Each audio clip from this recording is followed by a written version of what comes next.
Hello, everybody. Welcome back to Kol Shira in partnership with Best.org, partnership with, of course, Yeshiva Shimon.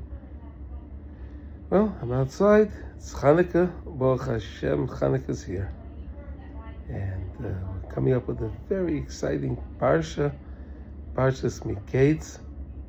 And it's going to be Rosh Chodesh. And it's a very special Shabbos because we're actually going to be taking out 3 Sifrei Torah. It's a big Inyan. Very big Inyan.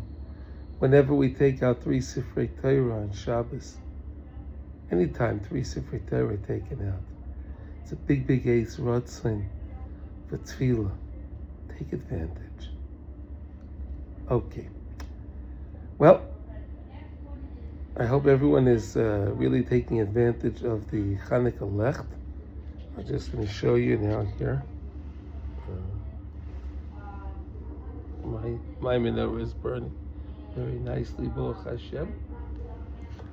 And I'm sitting and watching my menorah, and I figured what better thing to do than to share Torah from Rabbeinu Zal while I'm looking at the menorah and soaking in the Oregonis. So, Parshat Mikeitz. Parshat Mikeitz most of the time falls out on Shabbos Chanukah.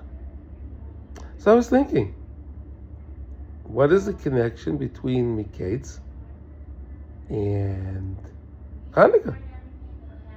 So let's go through the Parsha a little bit. First of all, the butler, the winemaker, he says, Ani askir I remember my sins that I made today. And he tells Parai, you have your little quandary about your dream. Well, there was this fellow Yosef in the jail. He recorded, he interpreted my dream. And it was a day that you got upset at me. You got upset, he says, at the baker. And the baker and I both had a dream on the same night. And the next morning, Yosef Tzaddik asked these two. He said, "Your face don't look right today." Very strange observation Yosef made. I mean, let's realize something. They were in jail. They were in jail. It wasn't like they were. In a country club. But Yosef realized something was wrong, and Yosef asked them, "Why is something? What is it?" And they both said, "We had dreams, and we're puzzled by these dreams, and we have no idea what their meaning is." So Yosef asked the winemaker, the butler, he asked him if he can tell me the dream. So he told him the dream. And Yosef gave him his interpretation. And he told him that it means in 3 days, and in 3 days you'll be put back, and you'll put the cup of wine back into Parai's hands. He was very happy, but the baker didn't get such a good report. He said that the 3 baskets that you have, these 3 baskets mean the 3 days, and the birds will be eating off of the flesh. And he died. He was hung and killed, and that's what happened. So Yosef tells the Parai the story. Parai says, "Wow, you have such a guy like that? Where is he? Bring him to me." So they took Yosef out in a hurry. It's almost like that story that Rubashkin told when it was Zayis Chanukah, and he thought that he was finished. And they came with him, told him, "Come back. Come out, you're going out now. You're being released right now." You're going to be released now. They took Yosef out. They gave him a haircut. They cleaned him up. They changed his garments, put him on nice garments. And they brought him in front of Paro. Paro says to them, I had my dreams. Can you interpret them for me? So he says, of course, whatever Hashem wants, I can do. If Hashem wants, I can interpret. So Paro tells him his dreams. And Yosef is thinking about the dreams. And he says to Paro, you're talking about the big healthy cows. There were 7 of them. And then there were 7 scrawny cows. He said that, the 7 healthy cows means the 7 years of plenty. And the 7 scrawny cows means 7 years of famine. Wow. Paro says, wow. I never heard such words of wisdom. And Yosef goes on to say, Paro, I recommend that, we have to collect wheat and collect in the years of plenty. In order that you'll have in the years of famine. And Paro says to him, wow, there's no one like you. You're a man of God.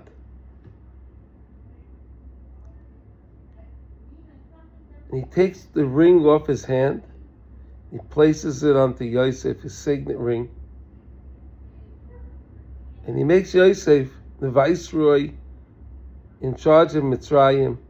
Paro said, the only thing that's higher than that you can't touch is my throne.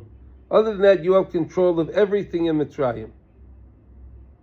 Mamish went from rags to riches literally in minutes. This is the nace of Chanukah. This is the nace of Chanukah. This is the time we can ask the Rebbeinu Shalom for anything that we want. The Rebbeinu Shalom has such a spire, such pride every time we do a mitzvah. We can't even fathom it. We can't fathom how the Rebbeinu Shalom enjoys every mitzvah that we do. We can't fathom it. What's going on up on high? We're lighting little candles down here. But we're causing tremendous, tremendous light in all of the worlds. In all of the worlds.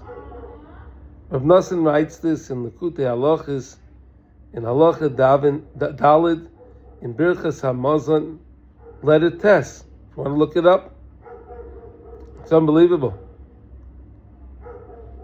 How HaKadosh Baruch Hu has such pride in Klal Yisrael. He loves Klal Yisrael.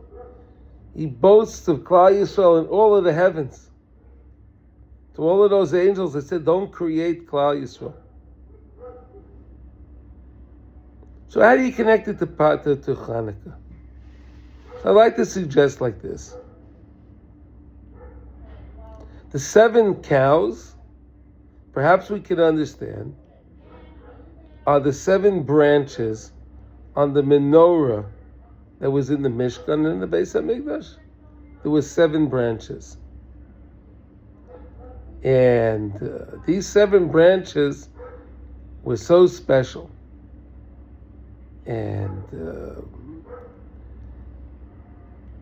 what happened, we say in the Alanisim, the Rabim Miyad Ma'atim.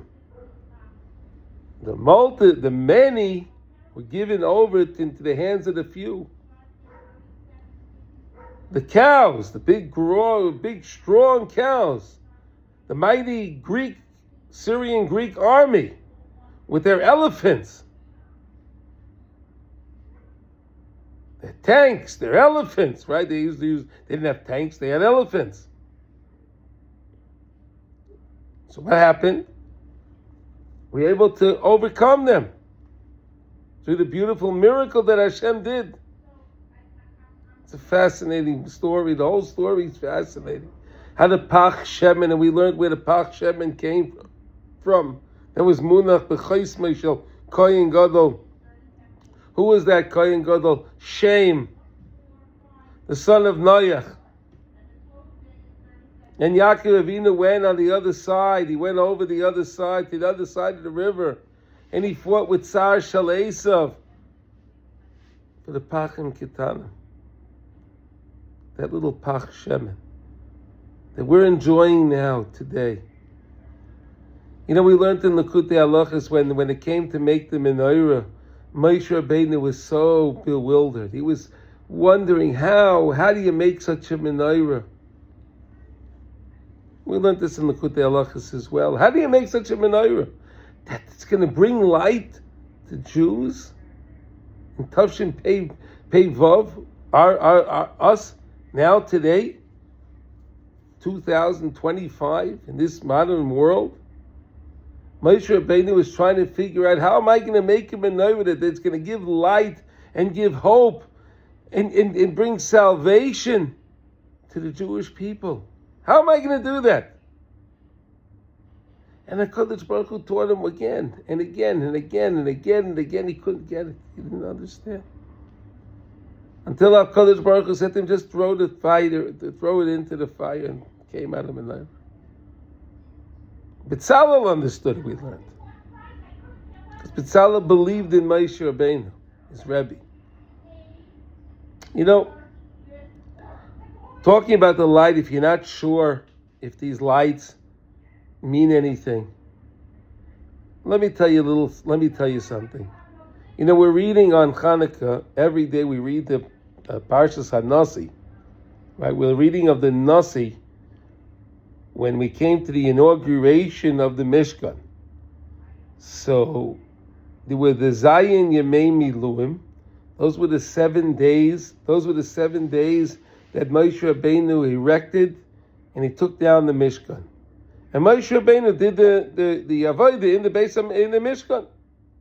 He was the Kohen Gadol then. When it came to Chodesh Nisan, Rosh Chodesh Nisan,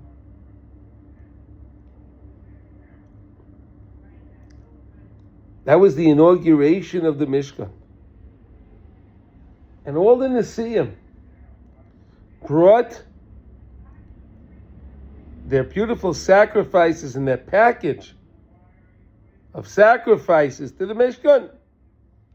Everyone, each tribe, each Shevet, with their president respectively, brought their sacrifices to the Mishkan, to Moshe Rabbeinu. And Aharon was the Kohen, and Aharon sacrificed all the sacrifices. When he finished, he thought to himself, wait a second.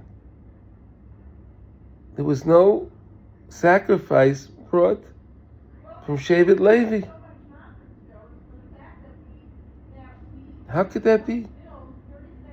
And he felt, HaKadosh Baruch Hu, we also want to bring something for you. HaKadosh Baruch Hu said to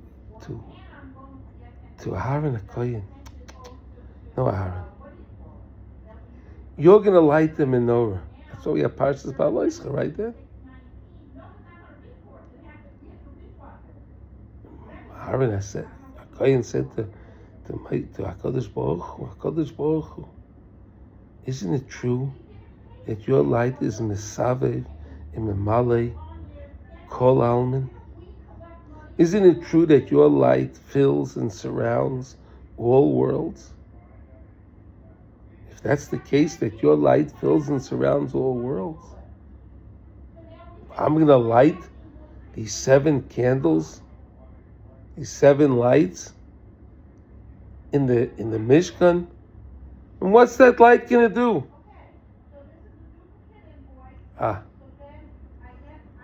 So let me tell you a beautiful, beautiful parable to help understand this. It's one of my favorites. Listen to this beautiful parable. Picture you have a king. A very nice, friendly king.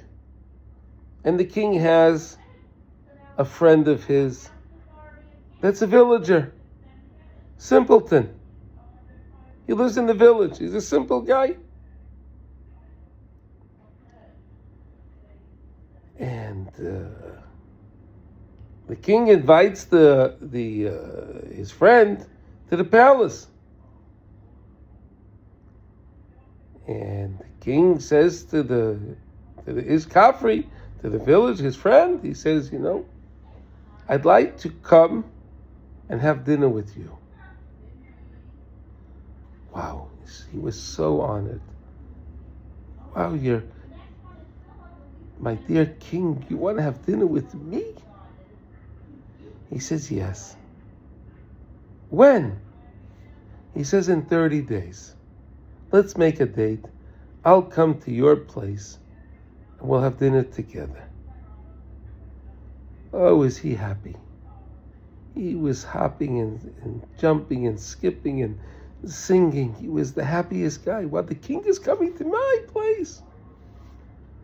So he goes home and he looks around and he says, wait a second here, hold on. I just came from the palace. All the grandeur, all the beauty.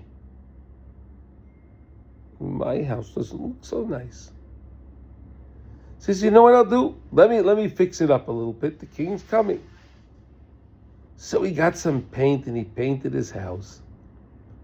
And he made himself, he cut down some trees and he made himself a new table. And he made himself some new stools. Okay. And he felt good. He went and he got a chicken, so he would have eggs. And he planted some vegetables, so he'd have vegetables. All right. And he's working diligently every day. To accept, because he wants to greet the king in his home. Oh, he's working every day so hard. Oh, wow, he loves his work. He loves preparing for the king. And it was that day. And as the day was going on, and it was in the afternoon, and it was coming close to Shkia, sun was starting to set. He heard the royal symphony, the royal band. And they were playing beautiful music. And they were coming down the road, and he saw further down the road, and he saw the royal carriage, the golden carriage. And he saw that they had these big, beautiful golden candelabras with candles lit beautifully. Riding along the road. This villager said, "Oy,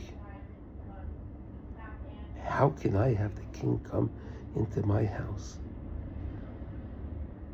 Forget about the palace. His carriage is much prettier and much nicer and much more comfortable than anything I have in my house." He got so embarrassed. He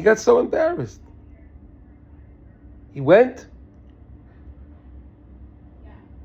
and he closed the shades, the shutters. In Israel we have what we call the tresim. He closed the shutters. And he put out all the candles. And he figured he'll just say, "I'm not home." And he sat himself behind the front door. He sat down by the door. And they came to the door and they announced, "The king is here." He didn't answer. They announced again, "The king is here." He didn't answer. The king said, "Wait a minute, let me go." So the king got out of his carriage. And the king went to the door. And he knocked on the door. And he said, "Hi, this is the king." Whoa. He said to himself, okay. The other guys I don't have to answer. But the king's calling me, I have to answer the king. So he stood up, he brushed himself off, and he opened the door. And he looked at the king, and he looked in his eyes. And the king looked at his friend, and he said, "Wow, did you forget I was coming today?" No. He tells him of all the things that he did. He lights some candles and he shows him, "Look, see, I made a new table. See, I made new stools. See, I painted the walls even. I didn't do this ever. And look, I have a nice salad I prepared, and I prepared nice eggs. Look, we have nice things. I prepared things to you, but I figured, how can I serve that to you? Look how much grandeur you have as the king." And the king looked at him, and the king said to him, "My dear friend, I have so much grandeur. I have so much majestic things in my life. I have so much royalty. I have so much honor. That's why I said I want to spend time with you, my friend. I wanted to leave all of that beside. And I want to have just a normal life with my friend, with you." Wow, he was so happy. And of course they had their meal and everything was wonderful. HaKadosh Baruch Hu said to Aaron, "Yes, you're right, Aaron. It's true. My light is Mamale and Mesavev Kol Almin. My light fills and surrounds all worlds.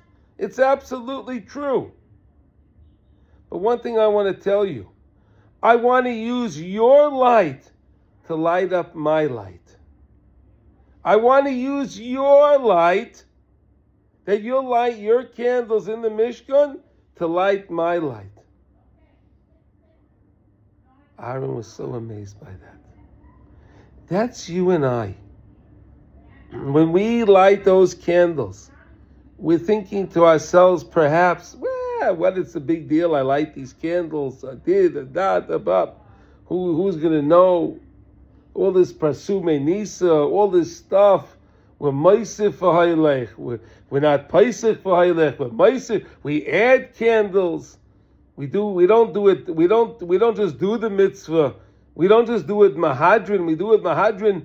Mahadrin min mahadrin. Amazing. The joy HaKadosh Baruch Hu has when you and I light our menorahs is infinite. We can't even imagine.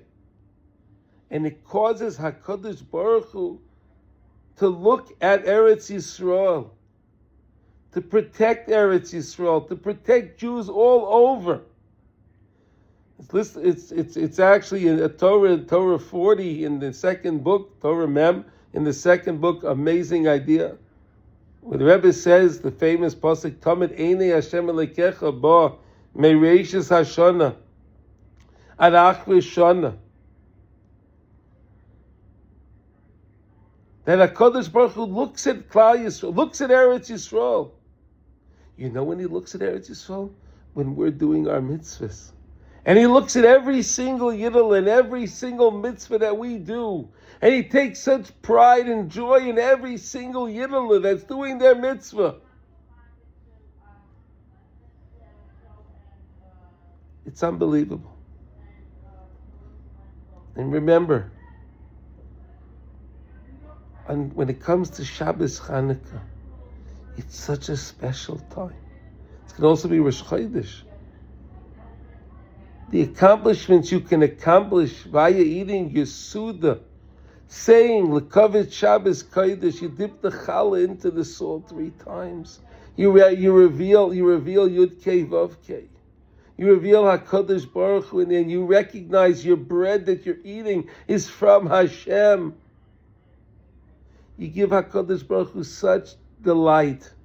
Such delight. Yosef becomes the viceroy of Mitzrayim. And it says that Pharaoh gave Yosef a wife. Who was this wife? His wife was Osnas. Osnas? Where did she come from? Listen to this. Listen good. You remember Dinah? She went out, and Dinah went out into Shechem. And there was a guy, Shechem, that took Dinah, and he violated her. Yeah. There was a baby born from that. There was a baby born from that. And that baby that was born was this little girl, Osnas. Do you know that the Shvatim felt so embarrassed that this girl was born in this way? They wanted to kill this girl. Things we can't understand. So rather what happened was, Yaakov Avinu made her a little kameya, an amulet. And it said on the kameya that I am the daughter of Dinah, Bas Yaakov.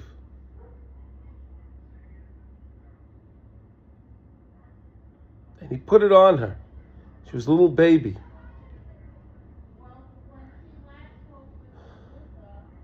And they left her and they sent her down to Mitzrayim. And guess where she ended up?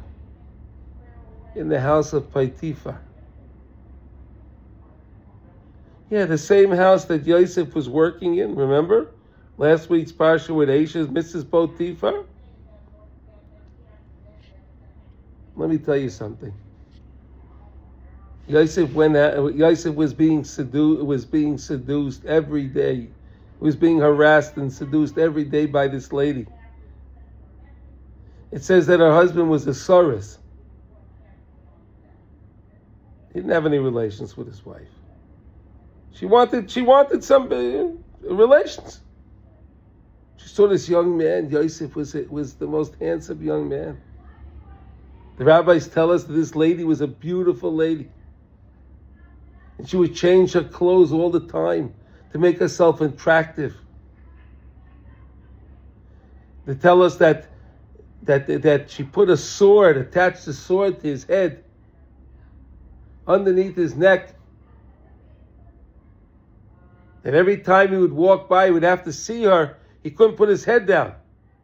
You know, we have the opportunity when we walk in the street, if we see something not sneers, we can put our heads down. We don't have to look at it. Shmiras Einayim. He couldn't do that. But Yosef, he was able to see the most luknei shalaviv. He saw his father's face in the window. That's why another reason why we light the menorah in the window. To remind us our Father, HaKadosh Baruch Hu. And he ran out. He went hachutza. He went out hachutza. He went outside. And he left his garment. She had his garment. And she started screaming. Hey, he tried to rape me. And the husband came home and he heard what's going on. He said, what happened? She tells him, this guy that you brought into the house, this Yosef, he tried to rape me. He got so angry. He wanted to kill Yosef, have him killed. But there was this little girl in the house. And she said, Daddy, can I tell you what happened? He said, sure, tell me. He says, that's not what happened. They had taken her in as an adopted child. Okay? So of course she called them mommy and daddy, right? And she says, mommy was actually trying to seduce Yosef. It wasn't the other way around. She was hitting on him. He couldn't believe that. But a child tells you what you're not gonna. A child tells you the truth. You ask a child, the child tells you the truth.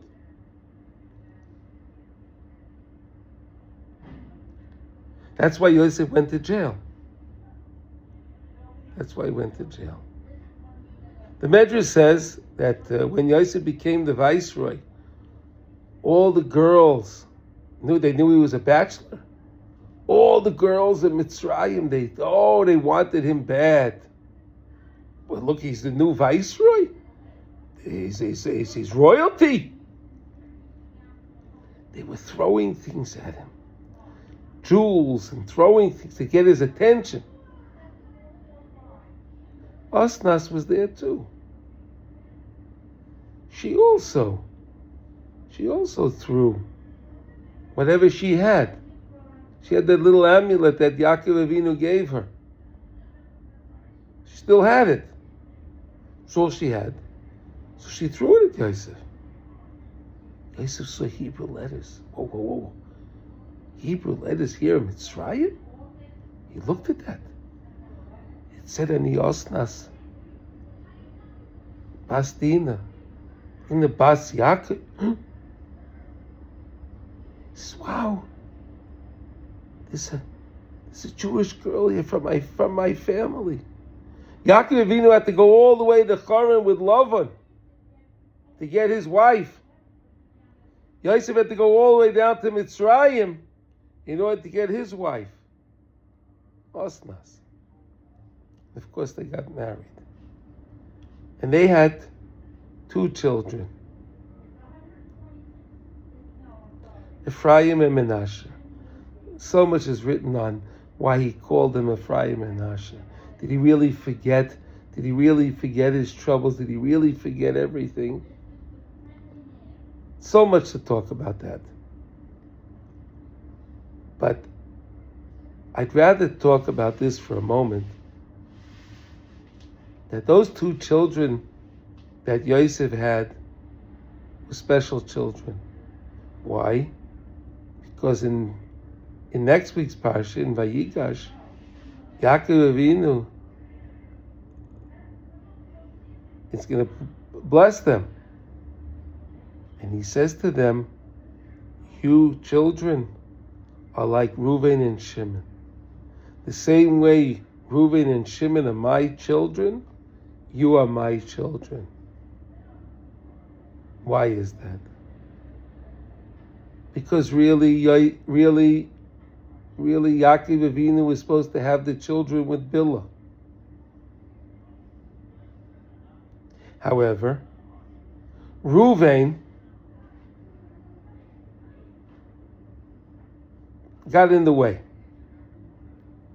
And Reuven thought that he should be with his mother, not with Bilhah. And again, he did something. He went into his father's business without asking his father.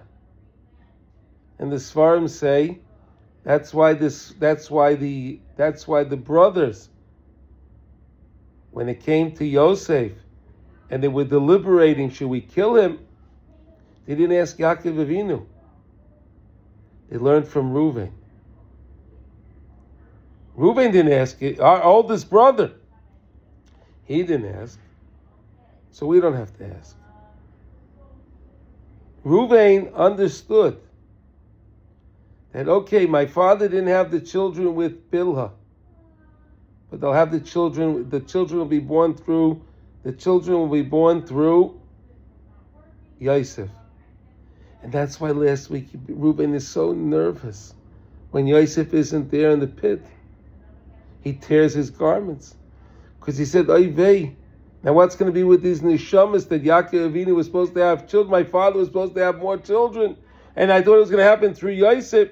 Now it didn't happen. He's gone. You see how deep the Torah is. You see how beautiful the Torah is. You see how intricate everything is. It's not at all the way we think things are. Everything is so deep, so beautiful. How HaKadosh Baruch Hu is controlling every little thing. And never think it's upon the politicians. The politicians are merely puppets. They're puppets for Hashem. That's all they are. I don't care if he's the president of the United States, he's the president in Iran. I don't care if it's that stupid prime minister in Australia. They're all puppets. They all work for Hashem. They're doing exactly what Hashem wants them to do. They can't do anything on their own. Because Hashem wants us to trust in Him.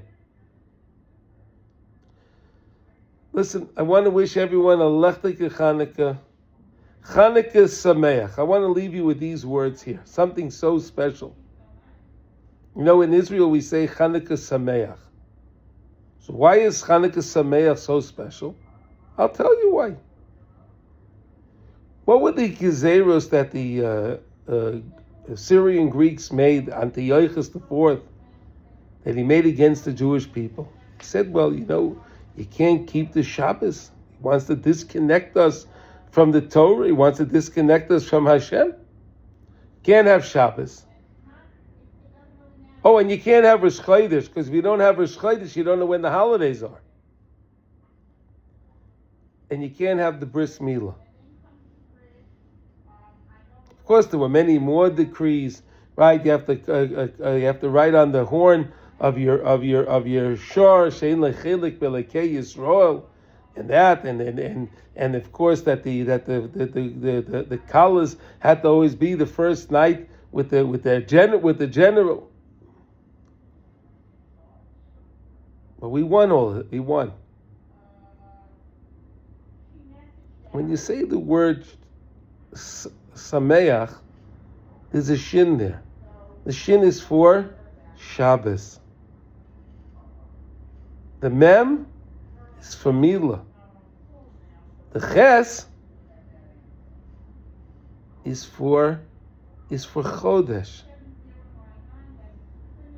So you're talking about, when you say Chanukah Sameach, you're showing how Hashem saved us from the 3 decrees. And here's something else interesting. Chanukah itself is on the 25th of Kislev. Everyone knows that. Which means, if it's on the 25th of the month, there's going to be a Rosh Chodesh in the Chanukah. If it's 8 days, there's going to have to be a Shabbos in the Chanukah. And since Chanukah is 8 days, the famous question asked on the Beis Yosef, why was it 8 days and not 7 days if we had oil for 1 day? All the thousands and thousands of answers that are given on that, it's unbelievable. But just a very simple answer. It had to be 8 days because, again, the 8 days is the 8 days of the Milah. So in the Yontiv itself, you have the Shabbos, you have the Rosh Chodesh, and the 8 days is the Milah. Again, I just want to show you the beauty in the Torah and the beauty in our mitzvahs that we do. I wish everyone a beautiful Lechdike and Shabbos and a Chanukah Sameach. All the listeners, I wish you all the best, and Hashem should shine the mamish, the Or HaGonas that you look at in your candles. You should soak that up. Soak it up, and it should last with you all year long to feel the simcha that HaKadosh Baruch Hu is with us. Kol Tov, everybody.